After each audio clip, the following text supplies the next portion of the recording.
नमो नमः। संस्कृतभाषाकक्षायाः अस्मिन् 12 वर्गे भवतां हार्दं स्वागतम्। वयं ध्येयमन्त्रेण सह प्रारम्भं कुर्मः। पठामि संस्कृतं नित्यं, वदामि संस्कृतं सदा, ध्यायामि संस्कृतं सम्यक्, वन्दे संस्कृतमातरम्, वन्दे संस्कृतमातरम्। वयं प्रथमा अपि च द्वितीया विभक्तिविषये ज्ञातवन्तः। अद्य वयं षष्ठीविभक्तिः विषये किञ्चित् जानीमः। तदादौ स्वल्पं पुनरावर्तनम्। प्रथमे किं वा द्वितीये वर्गे वयं दृष्टवन्तः विभक्तिः किमर्थम् उपयुज्यते। तत्र वयं पठितवन्तः विभक्तिः वस्तुनिर्देशे क्रियया सह सम्बन्धः दर्शयितुं किं वा अन्यपदार्थेन सह सम्बन्धं दर्शयितुम् उपयुज्यते। तदनन्तरं वयं पठितवन्तः वस्तुनिर्देशः इत्युक्ते किम्, एषः बालकः, सः देवालयः, एषा बालिका, एतानि सर्वाणि वस्तुनिर्देशस्य उदाहरणानि सन्ति। तदनन्तरं वयं दृष्टवन्तः क्रियया सह सम्बन्धः इत्युक्ते किम्। क्रियया सह सम्बन्धः दर्शयितुं वयं प्रथमाविभक्तिः अपि च द्वितीयाविभक्तिः विषये पठितवन्तः। प्रथमाविभक्तिः क्रियया सह सम्बन्धः कथं दर्शयति, तत्र वयं दृष्टवन्तः बालकाः पठन्ति, अहं पश्यामि, सः वदति, कः करोति इति प्रश्नस्य उत्तरे यत् पदं प्राप्नोति तत् पदं कर्तृपदम् इति उच्यते। तस्य विभक्तिः प्रथमा विभक्तिः अस्ति। अत्र सर्वे हरितवर्णाः शब्दाः कर्तृपदं निर्दिशन्ति। कः करोति इति प्रश्नस्य उत्तरं यत् पदेन प्राप्यते तत् पदं कर्तृपदं वयं आदौ पठितवन्तः। तदनन्तरं वयं द्वितीयाविभक्तिः पठितवन्तः। तत्र द्वितीयाविभक्तिः किमर्थम् उपयुज्यते, कर्मपदे। अहं वृक्षं पश्यामि,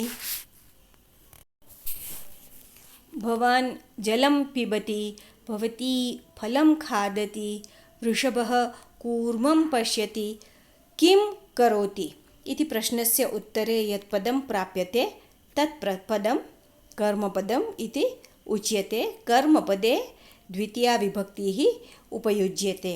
अत्र रक्तवर्णाः शब्दाः कर्मपदं निर्दिशन्ति।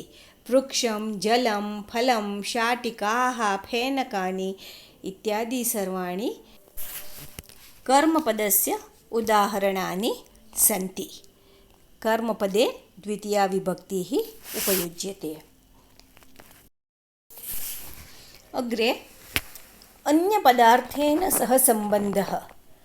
वयं एतावत्पर्यन्तम् अन्यपदार्थेन सह सम्बन्धः का विभक्तिः उपयुज्यते तत्तु न जानीमः। आगच्छतु अद्य वयं तत् विषये किञ्चित् पठामः। अन्यपदार्थेन सह सम्बन्धं दर्शितुं का विभक्तिः उपयुज्यते, तस्य प्रश्नस्य उत्तरम् अस्ति षष्ठीविभक्तिः। षष्ठीविभक्तिः प्रथमा विभक्तिः, द्वितीया विभक्तिः। इदानीं वयं षष्ठीविभक्तिः पठामः। षष्ठीविभक्तिः द्वयोः पदार्थयोः सम्बन्धं निर्दिशति। षष्ठीविभक्तिः द्वयोः पदार्थयोः सम्बन्धं निर्दिशति। सम्बन्धः बहुविधः अस्ति। बालकस्य पुस्तकम् अत्र बालकः एकं पदार्थम् अस्ति, पुस्तकम् अपरं पदार्थम् अस्ति। बालकस्य पुस्तकं, स्य बालकस्य पदं पुस्तकेन सह सम्बन्धः दर्शयति। मम हस्तं, मेरा हाथ। द्रुपदस्य पुत्री, द्रुपद की पुत्री यानी द्रौपदी। अस्माकं देशः, हमारा देश। तो यहाँ पे बालकस्य, मम, द्रुपदस्य, अस्माकं एतानि सर्वाणि षष्ठीविभक्तिपदानि सन्ति। यदा वयं षष्ठीविभक्तिः विषये जानीमः तदा स्वपरिचयः तत्तु प्रथमः विषयः अस्ति। स्वपरिचयः। भवतः नाम किं? मम नाम गौतमः। यदा वयं कमपि मिलामः तदा प्रथमः प्रश्नः अस्ति, भवतः नाम किम्? आपका नाम क्या है? और जवाब क्या मिलता है? मम नाम, जो भी नाम होता है। तो यहाँ पे ऑरेंज शर्ट वाला लड़का पूछ रहा है भवतः नाम किम्? और वो ग्रीन शर्ट वाला बोल रहा है मम नाम गौतमः। अत्र अपि चित्रे सः वदति, सः पृच्छति भवतः नाम किम्? और वो राइट साइड में जो है कैप वाला वो कहता है मम नाम कृष्णः। तदनन्तरं सः पृच्छति भवत्याः नाम किम्? मतलब कि जब भी कोई मेल को पूछते हो तो भवतः नाम किम्, कोई लेडी को पूछते हो तो भवत्याः नाम किम्। सा वदति मम नाम राधा। भवतः नाम किम्? भवत्याः नाम किम्? मम नाम कृष्णः, मम नाम राधा। मम नाम, भवतः नाम, भवत्याः नाम। भवतः नाम पुल्लिङ्गे उपयुज्यते, भवत्याः नाम महिलायाः कृते उपयुज्यते। अत्र भवत्, भवती रूपाणि सन्ति। भवत् पुल्लिङ्गे, भवती स्त्रीलिङ्गे। षष्ठीविभक्तिरूपाणि सन्ति। भवतः, भवतोः, भवतां। स्त्रीलिङ्गरूपाणि सन्ति। भवत्याः, भवत्योः, भवतीनां। स्त्रीलिङ्गरूपाणि सन्ति। भवत्याः, भवत्योः, भवतीनाम्। अत्र भवतां पदं वयं जानीमः। भवतां सर्वेषां हार्दं स्वागतं। तत्र वयं भवतां पदं उपयोजयामः। तो अभी भवतः, भवत्याः मानार्थे यूज़ होता है।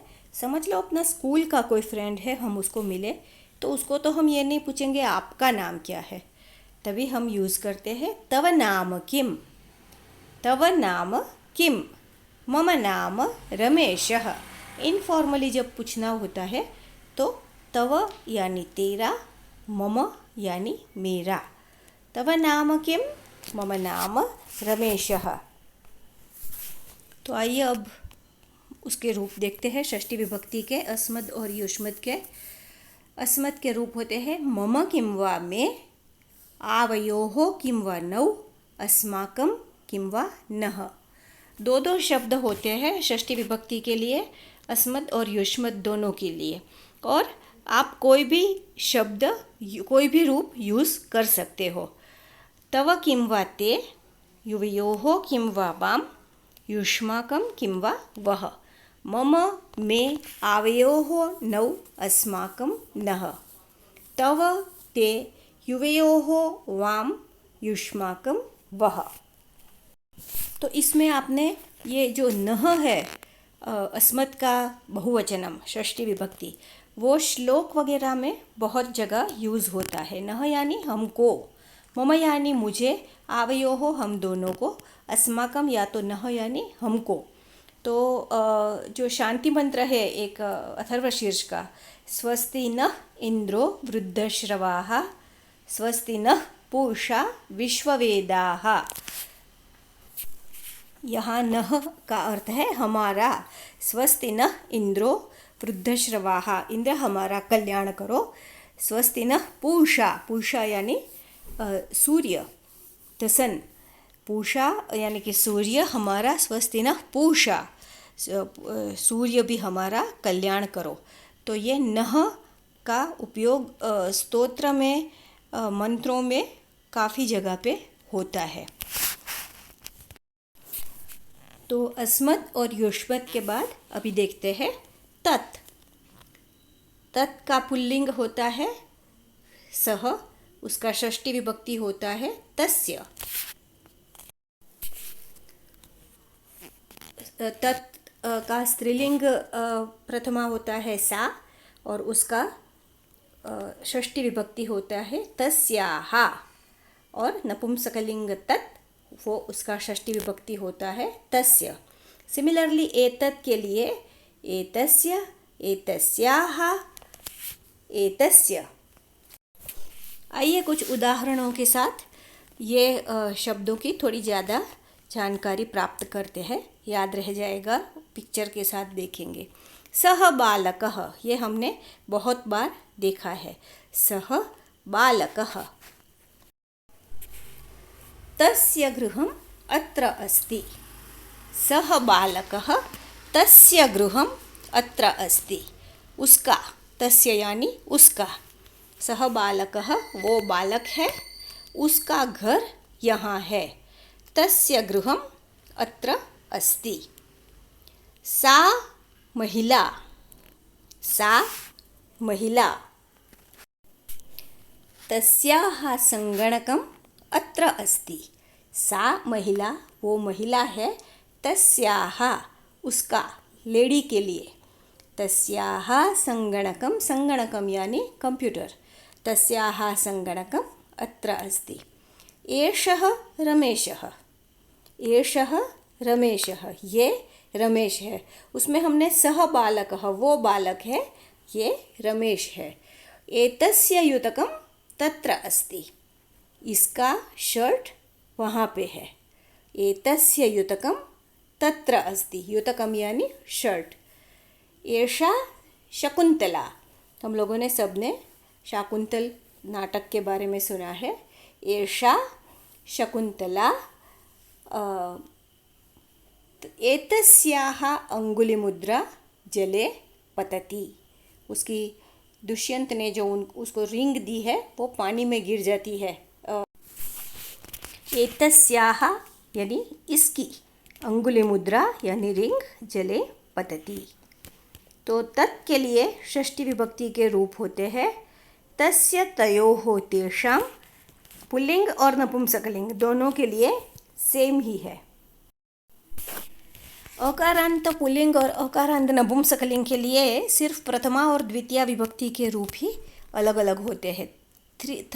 तृतीया विभक्ति से लेके सप्तमी विभक्ति तक सब रूप आइडेंटिकल है। तो षष्ठी विभक्ति के लिए पुल्लिंग और नपुंसकलिंग के रूप होंगे तस्य, तयोः, तेषां, और स्त्रीलिंग के रूप होते हैं तस्याः, तयोः, तासां। तस्याः, तयोः, तासां। तस्य, तयोः, तेषां, तस्याः, तयोः, तासां। एतत् के लिए एतस्य, एतयोः, एतेषां, पुल्लिंग और नपुंसकलिंग, और स्त्रीलिंग के लिए एतस्याः, एतयोः, एतासां। एतस्याः, एतयोः, एतासां। तो अगर आप दोनों रूप साथ में देखोगे तो आपको मालूम पड़ेगा कि they are very similar looking. तस्य, तयोः, तेषां, तस्याः, तयोः, तासां। एतस्य, एतयोः, एतेषां, एतस्याः, एतयोः, एतासां। तो ऐसा पैटर्न मैचिंग करके अगर आप रूप याद रखने की कोशिश करोगे तो बहुत आसान हो जाता है। तस्य, एतस्य, तस्याः, एतस्याः, एंड सो ऑन। आइए अभी और कुछ प्रयोग देखते हैं। बालकः, गृहम। लेफ्ट हैंड साइड में बालक है, राइट हैंड साइड में घर का फोटो है। बालकः गृहम, बालकस्य गृहम, बालकस्य गृहम, बालक का घर। तो बालक एक पदार्थ है, गृहम दूसरा पदार्थ है, दोनों के बीच का संबंध। बालकस्य गृहम। महिला, संगणकम। लेफ्ट हैंड साइड में महिला है, राइट हैंड साइड में कंप्यूटर है। तो अगेन दोनों दो पदार्थों के बीच का संबंध षष्ठी विभक्ति दिखाती है। तो महिलायाः संगणकम, महिलायाः संगणकम। बालकस्य, महिलायाः। नदी, नदी है और उसका पानी है। तो नदी एक पदार्थ है, पानी दूसरा पदार्थ है। दोनों के बीच का संबंध कैसे बताते हैं? नद्याः जलम, नद्याः जलम। बालकस्य, महिलायाः, नद्याः। हम लोगों ने अकारांत पुल्लिंग शब्द सीखे हैं, आकारांत स्त्रीलिंग शब्द सीखे हैं और ईकारांत स्त्रीलिंग शब्द सीखे हैं। तो अभी यहाँ पे वो सब शब्दों के षष्ठी विभक्ति रूप दिए हैं। बालकस्य, बालकयोः, बालकानां। वनस्य, वनयोः, वनानां। स्त्रीलिंग के लिए महिलायाः, महिलयोः, महिलानां। नद्याः, नद्योः, नदीनां। तो अकारांत पुल्लिंग, अकारांत नपुंसकलिंग, आकारांत स्त्रीलिंग, ईकारांत स्त्रीलिंग शब्दों के लिए तीनों वचनों के षष्ठी विभक्ति के रूप हमने देखे। बालकस्य, बालकयोः, बालकानां। वनस्य, वनयोः, वनानां। महिलायाः, महिलयोः, महिलानां। नद्याः, नद्योः, नदीनां। आइए अभी नेक्स्ट यूजेज देखते हैं षष्ठी विभक्ति का। लेफ्ट हैंड साइड में रामः, शिवः, दशरथः, वसुदेवः, पांडुराजः, रावणः, वो सब नाम दिए हैं। और राइट हैंड साइड में वो सबके पुत्र के नाम दिए हैं। लवः, गणेशः, रामः, कृष्णः, अर्जुनः, मेघनादः। तो षष्ठी विभक्ति फैमिली रिलेशंस के लिए भी यूज़ होती है। रामस्य पुत्रः लवः अस्ति, रामस्य पुत्रः लवः अस्ति। और लवस्य पिता रामः अस्ति, लवस्य पिता रामः अस्ति। यहाँ पे प्लीज़ नोट कि कहाँ पे आपको विसर्ग लिखना है और कहाँ पे षष्ठी विभक्ति यूज़ होती है। शिवस्य पुत्रः गणेशः अस्ति, गणेशस्य पिता शिवः अस्ति। आप यहाँ पे वीडियो स्टॉप करके बाकी के आंसर्स अपने आप लिख सकते हो, इसको अभ्यास में कन्वर्ट कर सकते हो। दशरथस्य पुत्रः रामः अस्ति, रामस्य पिता दशरथः अस्ति। ऐसा करके ये सब के बाद में यहाँ पे जवाब दिए हैं। वसुदेवस्य पुत्रः कृष्णः अस्ति, कृष्णस्य पिता वसुदेवः अस्ति। पाण्डुराजस्य पुत्रः अर्जुनः अस्ति, अर्जुनस्य पिता पाण्डुराजः अस्ति। रावणस्य पुत्रः मेघनादः अस्ति, मेघनादस्य पिता रावणः अस्ति। तो यहाँ क्या है, पिता और पुत्र दोनों के नाम अकारांत पुल्लिंग शब्द ही है और उसका षष्ठी विभक्ति एक वचन बहुत ही आसान है। रामस्य, लवस्य, अर्जुनस्य, मेघनादस्य, कृष्णस्य, वसुदेवस्य, पांडुराजस्य। तो सिर्फ स्य लगाने से षष्ठी विभक्ति एक वचन मिलता है। आइए अभी हम नेक्स्ट एग्जाम्पल देखते हैं जिसमें पति और पत्नी का संबंध षष्ठी विभक्ति यूज़ करके कैसे बताया जाता है उसके बारे में देखते हैं। तो ऑब्वियसली यहाँ पे स्त्रीलिंग शब्द भी है। राइट हैंड साइड वाले सब स्त्रीलिंग शब्द है, आकारांत स्त्रीलिंग किंवा ईकारांत स्त्रीलिंग।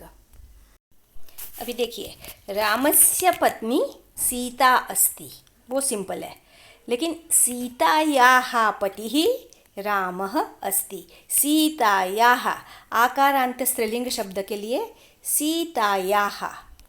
कौशल्यायाः कौशल्यायाः पतिः दशरथः अस्ति।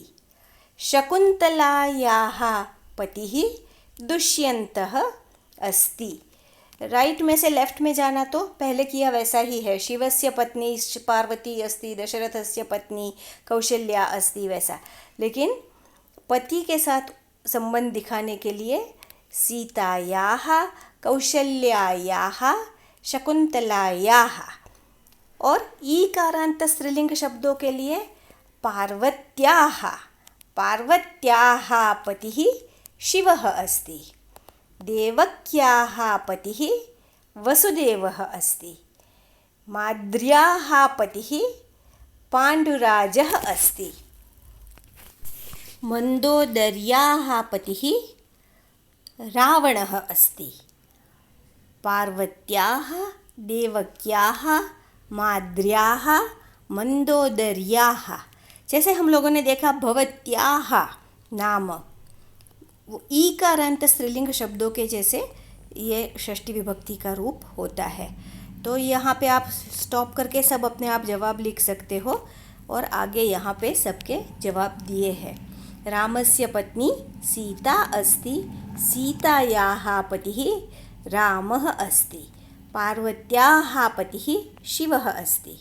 ऐसा करके ये सब उत्तर दिए हैं। अब ये यहाँ पे और एक अभ्यास है, आपने षष्ठी विभक्ति का संबंध यहाँ दिखाना है। जैसे कि बालकस्य पुस्तकम, गिरिजायाः मंदिरम। तो मैं एक बार बताती हूँ सब।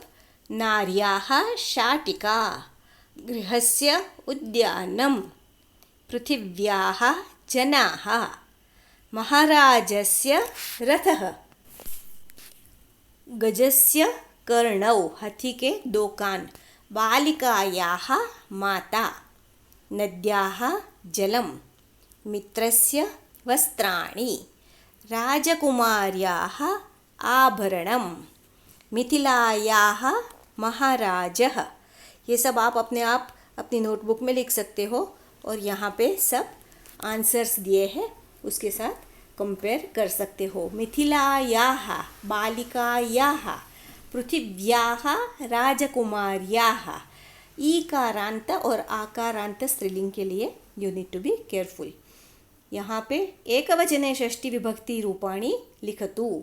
तो ये सब शब्द जो दिए हैं 24 वर्ड्स, उसके एक वचन में षष्ठी विभक्ति के रूप, षष्ठी विभक्ति का रूप हर एक शब्द के लिए लिखना है। जैसे कि पर्वतः का होता है पर्वतस्य, नदी का होता है नद्याः, शाखा का होता है शाखायाः। तो आप सब अपने आप लिख सकते हो, और फिर यहाँ जो आंसर्स है उसके साथ कंपेयर कर सकते हो। जिह्वायाः, जिह्वा यानी टंग, जीभ। बाकी कोई, हाँ, सस्यस्य, सस्य यानी छोटा पौधा, सस्यम। यहाँ पे और एक अभ्यास है जहाँ सर्वेषु वचनेषु षष्ठी विभक्ति ही रूपाणि लिखतु।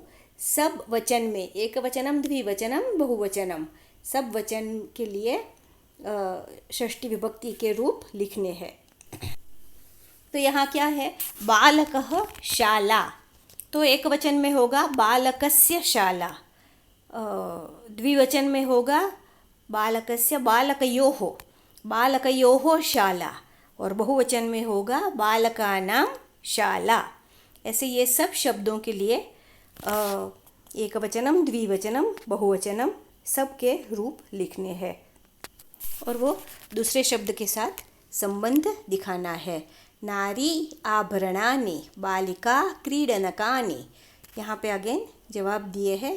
बालकस्य, बालकयोः, बालकानां, नार्याः, नार्योः, नारीणां, देशस्य, देशयोः, देशानां। तो आप ये सब अपने आप होमवर्क कर सकते हो। अभी ये जो स्लाइड है वो फैमिली रिलेशंस बताती है। बीच में जो जनः लिखा है वो उसको सेंटर में रख के with respect to that person, with respect to him, बाकी सब संबंध दिए हैं। तो जनः उसकी पत्नी राइट हैंड साइड में, और वो पत्नी का जो पिता है उसको श्वशुरः बोलते हैं। पत्नी की माता है वो श्वश्रुः, पत्नी का भ्राता श्यालः, श्यालः यानी साला, और पत्नी की स्वसा, स्वसा यानी सिस्टर, पत्नी की बहन यानी श्याली। तो ये आपको थोड़ा बड़े स्क्रीन पे देखना पड़ेगा और यहाँ पे सब संबंध आते हैं। भगवत गीता के पहले अध्याय में जब भी अर्जुन उसके सामने सब रिलेटिव्स को देखता है तो उसमें वो जब जो वो श्लोक है उसमें इसमें से काफ़ी कुछ संबंध आते हैं, तो आप वो भी चेक कर सकते हो। अगर कुछ प्रश्न है तो आप या तो कमेंट बॉक्स में लिख सकते हो या तो मुझे मेल भेज सकते हो MEHCHET3 पे, MEHCHET3@gmail.com पे। और टिल नेक्स्ट क्लास, जयतु संस्कृतम जयतु भारतम। धन्यवादः।